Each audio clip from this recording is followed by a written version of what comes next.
This is part 1 of Full and Bloom's Inside the Album, Kiss, Creatures of the Night. For more outtakes and interviews, join us on Patreon at patreon.com/fullandbloom. Kiss's 1982 album, Creatures of the Night, marked a pivotal moment in the band's career. The album's creation was a complex process involving multiple songwriters, session musicians, and a shift in the band's lineup. Heavier, louder, meaner. This is our 17th record. And we've done everything since we've begun, from ballads with violins to the loudest and the meanest rock and roll. And now that we've gotten a concept record out of our creative minds, this was our last record, The Elder, now it's time to get serious about what we've always done, which is play the meanest and the loudest. On the state of the band at the time, Gene Simmons said, "We were walking on one leg. If I could paint you a picture, it would be of us being completely unsure of ourselves. By the time Creatures happened, we were barely a band. It was just Paul and me with a cast of musicians around us that we brought in to help us record. We had Eric Carr, who was a great drummer, but he was still very new. It really was a difficult time for us because, for the first time in history, we felt extremely unsure of what we were doing in Kiss. We had always believed in the vision of Kiss, but things had gone so far off course, and we weren't sure how to right the ship." On Creatures of the Night, Kiss was determined to create a heavier sound, moving away from the progressive elements of their previous album, Music from the Elder, and the pop influences of Unmasked and Dynasty. I think it took a little time for us to decide exactly what we wanted to do and who we are. And for a while, we may have been listening to people around us who were telling us what they thought we should be doing, and maybe we were listening a little too carefully instead of listening to what we thought we should be doing. We did Creatures of the Night, basically to do what we do best, which is hard-ass rock and roll. "We were coming out of a coma," Paul Stanley said. "I think we suddenly realized how much we had veered away from what the band started as and what we believed in. We had really become complacent and more concerned with enjoying some vapid rewards of success than making great music and staying true to our roots. We were stumbling around, and suddenly, I think we just found ourselves going, 'What the hell are we doing here? And look what we're on the verge of losing.' We had forsaken our fans, and we had, in a sense, betrayed the people who made us what we were. That's a shock to wake up from. I think we had to go, hey, we fucked up, we got lost. We had this great new drummer, Eric Carr, and we thought, for God's sake, let's make an album that's rooted in the music we love and really make a declaration of rebirth." The band's 1981 release, Music from the Elder, marked a significant loss of credibility amongst Kiss fans, critics, and even lead guitarist Ace Frehley. After years of pleading with his bandmates to return to the hard rock roots that had brought Kiss fame and fortune, Frehley grew increasingly disillusioned with the band's musical direction. Ultimately, the guitarist decided that he needed to pursue his own path. On deciding to leave Kiss, Ace Frehley said, "The Elder was really the icing on the cake. For starters, they brought in Bob Ezrin to produce, who I don't relate to that well. Plus, I felt that the music on that album just wasn't where we should have been going at that point. I felt we should have done a raw, heavy album instead of a slick bullshit concept album. When I heard the final mix of that album, I didn't even want it released, but I was outvoted. They cut out half of my guitar solos without even telling me, and I had done some amazing stuff. I remember taking the cassette and throwing it against the wall. It was our least successful record, so I know my gut reaction was right. I thought Creatures was a good record. It was really the record that I would have enjoyed recording instead of The Elder, but I had already made the decision to leave the band, so that album wasn't too important to me." Ace really didn't decide to leave at all. Ace happened to have been in a big car accident in April, and how's he doing? He's fine, as you know, as long as he doesn't run around and lead a rock and roll lifestyle. You know, well, Ace and rock and roll are synonymous. Synonymous. And his car was totaled. He doesn't have a Porsche anymore. He's lucky to be alive, and we were all really concerned. And we recorded the album and tried to make sure that Ace was involved as much as he could be while he was recovering, and in fact took a promotional trip to Europe together. Ace went on that ride, and you know, you could tell that the strain was just too much. And then we had to make a decision.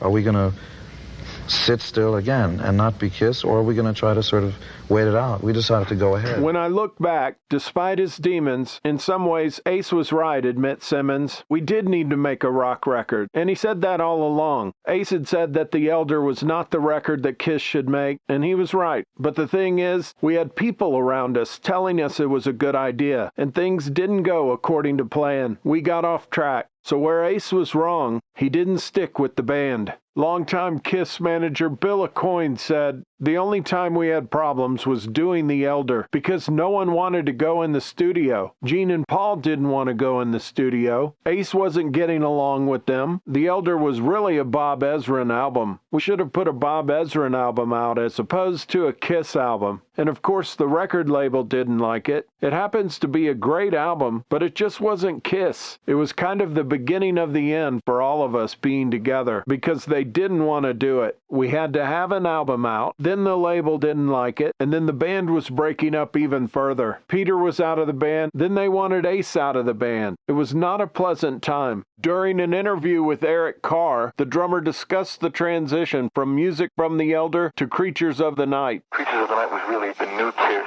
kind of breaking out of the shell of the old and saying, well, that was one era of the band, that was one sound. We kind of got too pop, and then we went ahead and made a mistake and did The Elder, even though it's a great album, everybody loves it. I was against cutting the hair and the costuming and the whole idea of the album at first. But, I was talked down.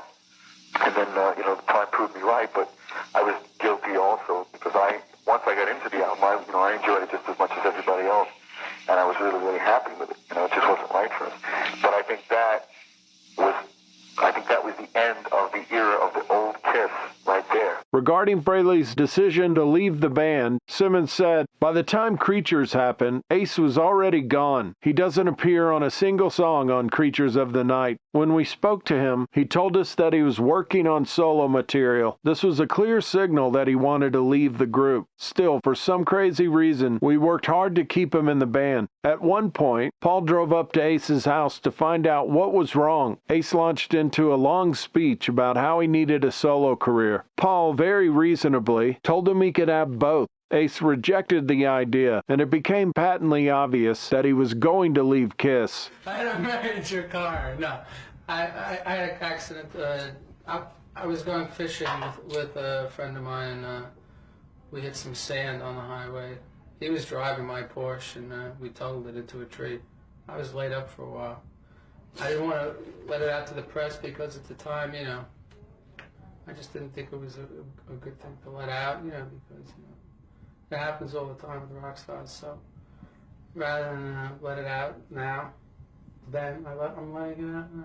Let it out, Ace. I'm letting it out. I'm back. I feel better, Looks great. I'm taking a little pain medication to ease the pain, but... With the success of my solo album with New York Groove, having the only hit from the Kiss solo albums, I kind of saw the writing on the wall. I realized I was more creative away from Paul, Gene, and Peter than when I was with them. I knew eventually that I was going to end up forming my own band and leaving the group. I mean, I lost millions of dollars by doing that, but what I gained was sanity. We were good friends in the beginning, but towards the end we were just tolerating each other. It got to the point where we really didn't even talk to each other after the gig. We would each go in separate limos and go our own way. We started communicating with each other through our lawyers. In the early days, me and Gene used to share a room together in a Holiday Inn. And then after a live hit, we each had our own suites. And that's when it started. Everybody was going in their own direction. Considering the potential causes of discord within Kiss, Frehley said, "We all made the same amount of money right from the start. Bill Aucoin felt that, to keep the band together, we should split publishing 4 ways. I always sensed that Paul and Gene weren't too happy with it, but if they would have made more money than me, maybe they would have been nicer to me towards the end, and maybe it would have lit a fire under my ass to get up and write more. It was always a thorn in their sides that we had to share publishing equally, and maybe it was one of the reasons we broke up."